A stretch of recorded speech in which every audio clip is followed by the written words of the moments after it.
मेरे पापा अपनी ख्वाहिशों का गला घोट के रहते थे। सौम्या जरा इधर आना, कब से आवाज़ लगा रहा हूँ सुनती ही नहीं।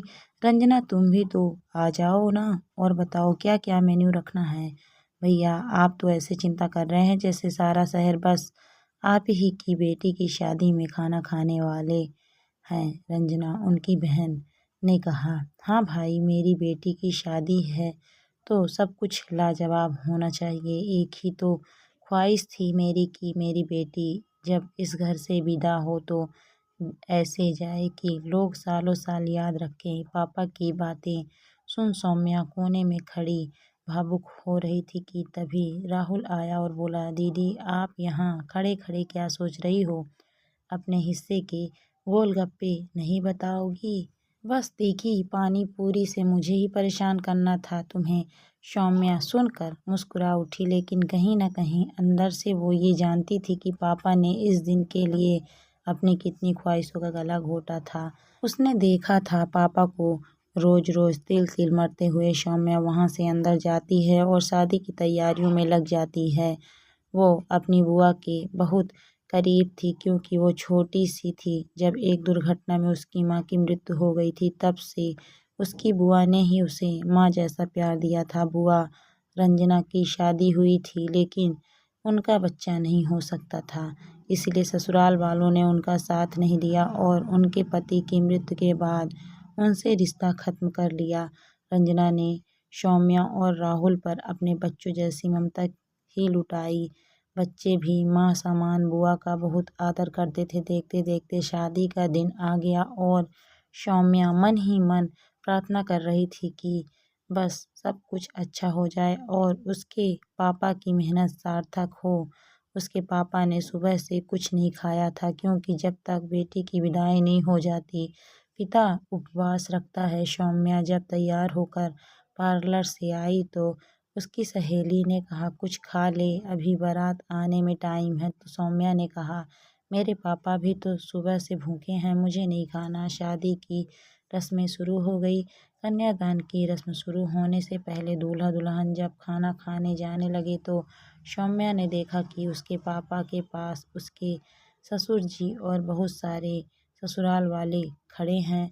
उसने देखा कि उसके पापा चुपचाप मुंह लटकाए हुए खड़े हैं। उसके कानों में जब आवाज़ गई तो उसने सुना कि वो लोग उन्हें कह रहे थे कि इतना बुरा खाना उन्होंने अपनी ज़िंदगी में नहीं खाया और आज उनकी बिरादरी में इस वजह से नाक कट गई। सब लोग खाना खाने के बाद कह रहे थे कि बहुत बुरा खाना था, शायद कैटरिंग के पैसे बचा लिए इन लोगों ने। सौम्या को अपने कानों पर विश्वास नहीं हुआ और वो तुरंत उस तरफ गई और बोली, पापा आज चुप रहने का वक्त नहीं है। आप इन लोगों को बताते क्यों नहीं कि इस एक दावत के लिए आपने अपनी पूरी ज़िंदगी की तनख्वाह, अपनी ख्वाहिशें सब दांव पर लगा दी।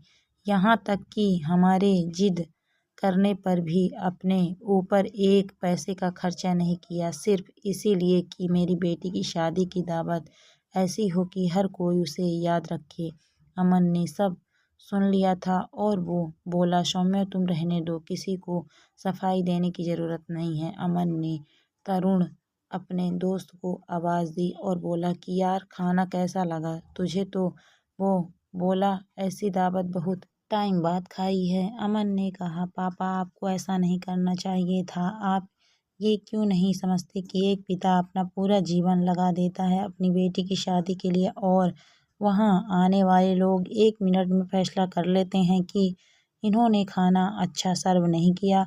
जो पिता बच्ची की शादी के लिए पूरी ज़िंदगी पाई पाई जोड़ता है, क्या वो इस चीज़ में कंजूसी कर सकता है? पहली बात तो खाने में कोई कमी नहीं थी और दूसरा अगर कमी होती भी या कोई रिश्तेदार कुछ कहता भी है तो आपकी ये जिम्मेदारी बनती है कि आप उन हालातों को संभालें क्योंकि ये अब आपके समधी हैं जिनसे आपका संबंध जुड़ा है। अमन के पिताजी ने सौम्या के पिताजी से माफ़ी मांगी और फिर कन्यादान की रस्म अदा करने के लिए कहा। सौम्या के पिताजी को एहसास हो गया कि अमन जैसा दामाद पाकर वो धन्य हो गए और वो सौम्या को कभी भी बेइज्जत नहीं होने देगा। दोस्तों कहानी आपको कैसी लगी कमेंट करके ज़रूर बताइए। कहानी अच्छी लगी है तो वीडियो को लाइक शेयर करें अगर आप मेरे चैनल पर नए हैं तो प्लीज़ मेरे चैनल को सब्सक्राइब भी करें। Thank you for watching my video.